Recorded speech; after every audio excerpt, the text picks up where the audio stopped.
bukan. Kalian lagi nggak nonton image dalam video sih, bukan. Ini video asli.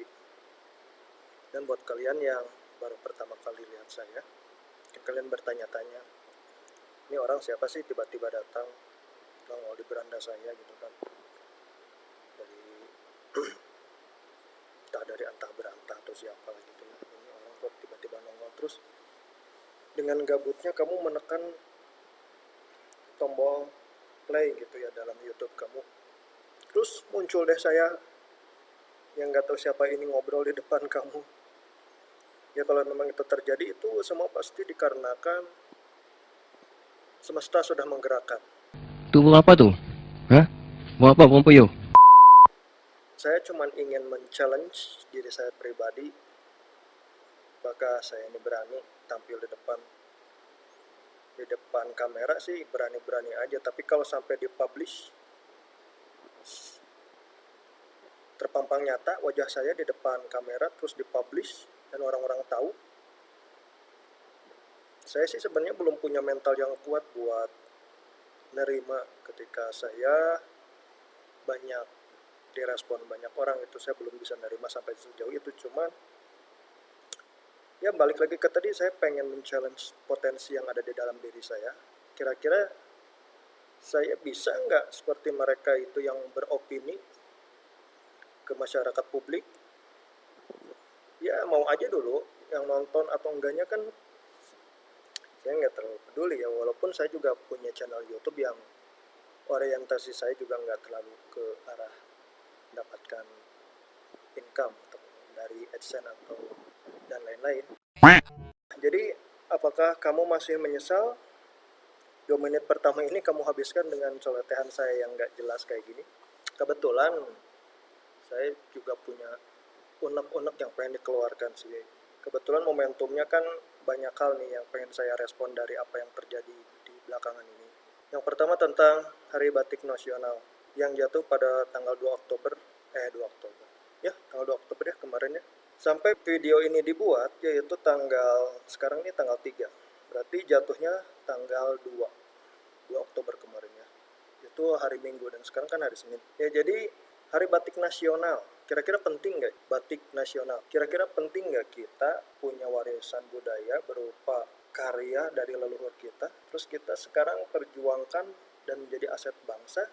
Apakah sekarang kita bangga memiliki batik tersebut? Bukankah kita merupakan produsen batik? Seharusnya ketika ada Hari Batik Nasional, kita harusnya memperingati kan. Tapi faktanya itu tidak semua, khususnya di sekolah ya, di lembaga pendidikan, di sekolah-sekolah tertentu, notabene di sekolah negeri, saya sih nggak tahu ya. Cuman yang saya tahu sih sejauh ini bahwa ketika adanya momen peringatan Hari Batik Nasional ini, itu tidak diimplementasikan di sekolah-sekolah negeri. Ya mungkin ada beberapa yang saya nggak tahu, cuman sejauh ini tidak ada instruksi khusus dari Menkrab mungkin ya, atau dari kementerian yang terkait untuk berupaya agar batik ini merupakan sesuatu yang penting untuk kita jadikan sebuah momentum atau hal yang kita anggap itu penting.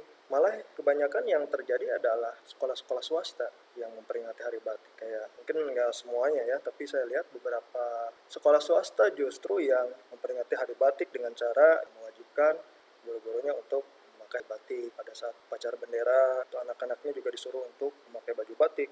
Ya sesimpel itu, cuman kita nggak mau juga nih untuk melakukannya. Ya alasannya karena dilaksanakannya pada hari Minggu, sekarang kan hari Senin. Ya kalau kita punya sense of belonging terhadap karya bangsa, dalam hal ini yaitu batik, ya harusnya dilaksanakan aja hari Senin. Apa susahnya? Dan apa mudaratnya juga gitu kalau pakai batik di hari Senin.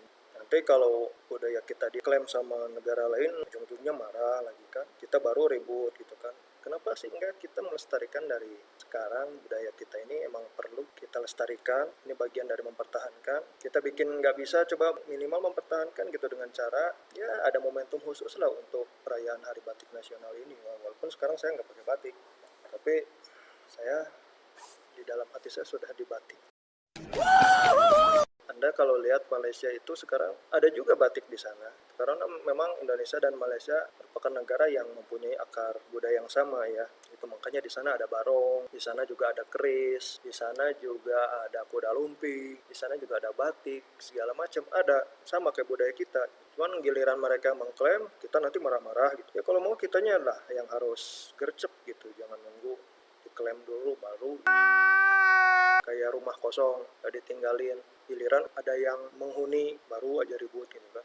Ya kemarin-kemarin kemana gitu. Asal teman-teman tahu ya, anak saya ini baru 2 tahun, dia ini suka sama lagu Upin Ipin loh ya, goyang Upin Ipin ya.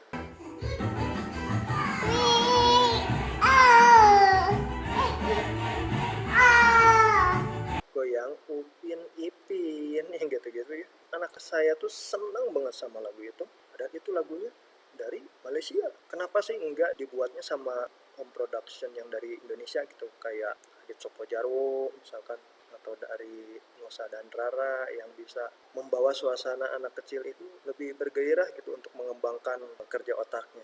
Ini malah munculnya dari negara luar. Maksudnya mereka itu menggunakan goyang Upin Ipin ini dengan musik yang tradisional orang Indonesia sebenarnya, dengan gaya-gaya dangdutnya. Itu dangdut itu kan walaupun memang ada sejarahnya dari Melayu, dari Arab juga, ya tetapi kalau sudah masuk ke Indonesia, musik dangdut ini sebagai warisan asli budaya Indonesia. Kenapa itu dipakainya sama Malaysia? Itu kan kita juga asal.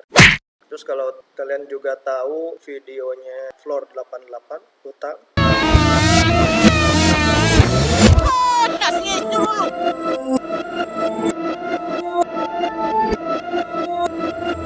kalau lihat video klipnya itu kan mereka menggunakan budaya-budaya asli Indonesia ya, kayak keris, kuda lumping, apalagi ada barong juga sih kalau nggak salah. Ya jadi perlu adanya revitalisasi ya dari ya pihak pemangku kebijakan ya, dalam hal ini. Jangan sampai ketika kita merasa memiliki tetapi kita tidak dibarengi dengan memelihara, melestarikan. Kalau kita punya rasa memiliki ya berarti harus merawat, menjaga. Jangan sampai ketika direbut sama orang lain kita ribut. Baik pemirsa, warisan budaya Indonesia yang diklaim Malaysia selama ini ada pencak silat sebelumnya, wayang kulit, batik, lagu Rasa Sayange, tari pendek dan tari piring, rendang, alat musik, angklung, reok Ponorogo. Ada juga kuda lumping. Saya juga bingung sih ya kenapa saya bisa berbicara sampai sejauh ini di depan kamera, kameranya juga buram, audionya juga mungkin masih jelek segala macam.